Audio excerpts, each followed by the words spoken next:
بسم اللہ الرحمن الرحیم۔ آج ہمارا موضوع ہے حج۔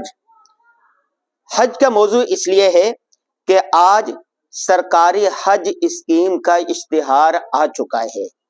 سرکاری حج اسکیم 2024 کا اشتہار آ چکا ہے۔ 27 نومبر سے لے کر 12 دسمبر 2024 تک درخواستیں وصول کی جائیں گی، اور اس سال حج پیکج جو ہے سرکاری وہ ہے 10 لاکھ روپے، 10 سے 12 لاکھ کے درمیان۔ حج کس پر لازم ہے؟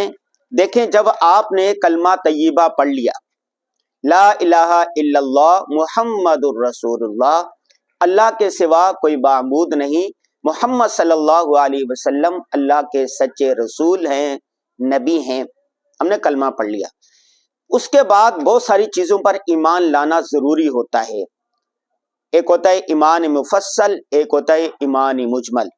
ایمان مفصل کیا ہے؟ آمنت باللہ وملائکتہ وکتبہ ورسلہ والیوم الآخر والقدر خیرہ وشرہ من اللہ تعالی والبعث بعد الموت۔ آمنت باللہ، اللہ پر ایمان، وملائکتہ، فرشتوں پر ایمان، وکتبہ، کتابوں پر، ورسلہ، رسولوں پر، والیوم الآخر، آخرت پر، والیوم الآخر والقدر خیرہ، اچھی بری تقدیر پر، مرنے کے بعد دوبارہ زندہ ہونے پر ایمان لانا ضروری ہے۔ اگر کوئی ایمان نہیں لائے گا تو وہ مومن نہیں کہلائے گا۔ اسی طرح جب آپ مسلمان ہو گئے، کلمہ طیبہ پڑھ لیا، تو بہت سارے شرعی احکام آپ کی طرف متوجہ ہو گئے۔ ان شرعی احکام میں سے ایک ہے نماز۔ آپ نے نماز پڑھنے کا اہتمام کرنا ہے۔ نماز کے فرائض ہیں، وضو کرنا ہے، نیت کس طرح کرنی ہے، نماز کے ظاہری آداب ہیں، باطنی آداب ہیں، نماز پڑھنی ہے کس طرح۔ وَأَقِیمُوا الصَّلَاةَ، قرآن پاک میں جگہ جگہ پر آیا ہے کہ نماز پڑھنا ہے۔ نماز پڑھنا ہر مسلمان عاقل بالغ پر لازم ہے، فرض کیا گیا ہے۔ ٹھیک ہے، سارے اس میں آئیں گے، مرد ہو، عورت ہو، بالغ ہو، عاقل ہو، اس پر نماز پڑھنا ضروری، حتیٰ کہ مریض ہے اس پر بھی نماز پڑھنا ضروری ہے۔ اگر کوئی معذور ہے تو عذر کے ساتھ اس کو نماز پڑھنا ضروری ہے۔ اگر کوئی سجدہ نہیں کر سکتا تو عذر کے ساتھ بیٹھ کے سارے پورے احکام ہیں اس کے۔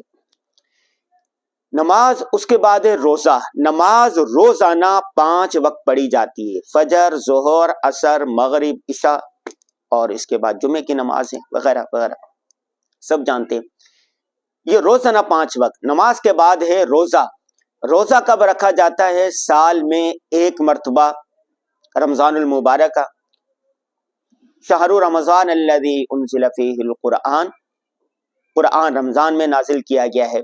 آگے فرمایا گیا کتب علیکم الصیام کما کتب علی الذین من قبلکم لعلکم تتقون، تم پر روزے فرض کیے گئے ہیں جیسے پہلی امتوں پر فرض کیے گئے تھے۔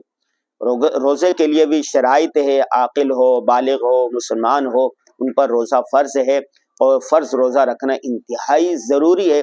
جہاں نماز کا ذکر ہے وہاں پر قرآن میں جہاں جیسے نماز کا ذکر ہے، زکوٰۃ کا ذکر ہے، اسی طرح روزے کا ذکر بھی ہے۔ یہ سال میں ایک مرتبہ۔ پھر آگے زکوٰۃ، وَأَقِیمُوا الصَّلَاةَ وَآتُوا الزَّکَاةَ، نماز پڑھو اور زکوٰۃ ادا کرو۔ زکوٰۃ کس پر لازم ہے؟ جو صاحب نصاب ہو، اس کا ایک پورا نصاب ہے۔ اگر آپ صاحب نصاب ہیں تو سال کے بعد جب پورا سال گزر جائے گا اس پر، تو آپ کو زکوٰۃ دینا ضروری ہے۔ زکوٰۃ کے مصارف ہیں، انما الصدقات للفقراء والمساکین والعاملین علیہا والمؤلفۃ قلوبہم، قربا کو دینی ہے، مساکین کو دینی ہے، ابن السبیل کو دینی ہے، پورے ایک مصارف ہیں، تو زکوٰۃ دینا بھی ضروری ہے۔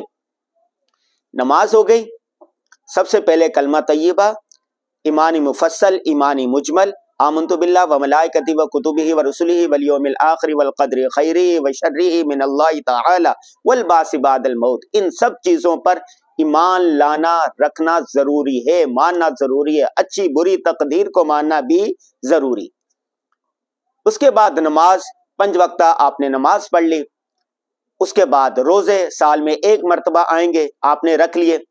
زکوٰۃ، جس پر زکوٰۃ واجب ہے وہ زکوٰۃ دے گا، کن کو دے گا؟ اس کے پورے مصارف ہے۔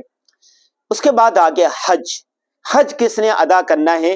جو صاحب نصاب ہو۔ حج کا بھی ایک نصاب ہے، جس کے پاس ضروریات سے زائد اتنی آمدن ہو، آنے جانے کے اخراجات ہو، اپنے اہل و عیال کے لیے نان نفقے کا انتظام کر سکتا ہو، تو اس پر حج فرض ہے، اس کو حج کرنا چاہیے۔ حج کب کیا جاتا؟ الحج اشہر معلومات، اس کے دن ہیں حج کے، اور حج کے ارکان ہیں۔ جب حج قریب آئے گا، حج کس طرح کیا جائے گا، اس کے بارے میں ہم طریقہ جب بتائیں گے۔ آج ہم بتا رہے ہیں کہ حج کی فضیلت کیا ہے۔ حج کی بے شمار فضیلتیں ہیں، قرآن پاک میں بھی اس کا ذکر ہے اور کئی احادیث میں اس کا ذکر ہے۔ حضرت ابو ہریرہ رضی اللہ تعالی عنہ کی روایت ہے، وہ فرماتے ہیں کہ رسول اللہ صلی اللہ علیہ وسلم نے فرمایا، جو شخص اللہ کے لیے حج کرے اور اس میں کوئی فحش کام نہ کرے یا کوئی ایسی بات نہ کرے جو فسق و فجور والی ہو، تو وہ اس طرح واپس لوٹے گا، جس دن اس طرح لوٹے گا واپس جیسے اس کی ماں نے اس کو جنا ہو۔ یعنی حج کیا آپ نے، آداب کے ساتھ کیا، اس کے مستحبات کے ساتھ کیا، اور کوئی برائی کی بات نہ، کوئی فحش کلام نہیں کیا، تو وہ اس طرح گناہوں سے پاک صاف ہو جاتا ہے جیسا کہ ماں کے پیٹ سے نکلا ہو۔ اسی طرح ایک اور حدیث میں آتا ہے، ان الحج یحرم ما کان قبلہ، کہ حج جو ہے وہ پچھلے اور سارے جو گناہ ہیں ان کو معاف کر دیتے ہیں۔ حج کی وجہ سے گناہ ختم ہو جاتے ہیں۔ جب ہم گناہوں کا ذکر کرتے ہیں حج کے، تو وہ گناہوں سے مراد صغیرہ گناہ ہوتے ہیں، کبیرہ گناہ توبہ کے بغیر معاف نہیں ہوتے۔ صغیرہ کے لیے آپ توبہ کریں، استغفار کریں تو آپ کی گناہ معاف ہو جائیں گے، لیکن جو کبیرہ گناہ بڑے گناہ ہیں، اس کے لیے ضروری، اگر کسی کا آپ نے حق کھایا ہے تو وہ حق ادا کرنا پڑے گا، کسی کا مال لوٹا ہے تو مال واپس کرنا پڑے گا، کسی کو تکلیف دی ہے، اذیت دی ہے تو اس سے معافی مانگنی پڑے گی، جبکہ جو چھوٹے چھوٹے گناہ ہوتے ہیں وہ تو نیکیوں سے معاف ہوتے رہتے ہیں۔ ٹھیک ہے، تو آپ نے حج کرنا ہے۔ حج کی دو فضیلتیں میں نے آپ کے سامنے بیان کر دی، ایک ہے کہ حج جو ہے نا پچھلے اگلے گناہ معاف کر دیتا ہے، اور دوسرا جو اس طرح حج کرے جیسا کہ بتایا گیا ہے تو وہ اس طرح ہو جاتا ہے جیسا کہ ماں کے پیٹ سے نکلا۔ اب آپ نے اور ہم سب نے اس کا جائزہ لینا ہے۔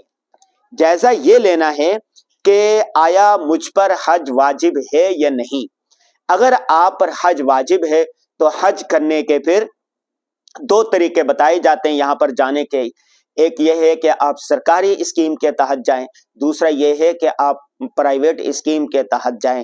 اس سال جو سرکاری حج اسکیم ہے 2024 کی، اس میں عازمین حج کے لیے درخواستیں 27 نومبر سے لے کر 12 دسمبر 2023 تک یہ لی جا رہی ہیں، اور اس میں یہ سارے میرے سامنے آج ہی اخبارات میں جو اشتہار آیا ہے اس کا ذکر ہے۔ حج نا دو قسم کے متعارف کروائے گئے، لمبا حج پیکج اور مختصر شارٹ حج پیکج۔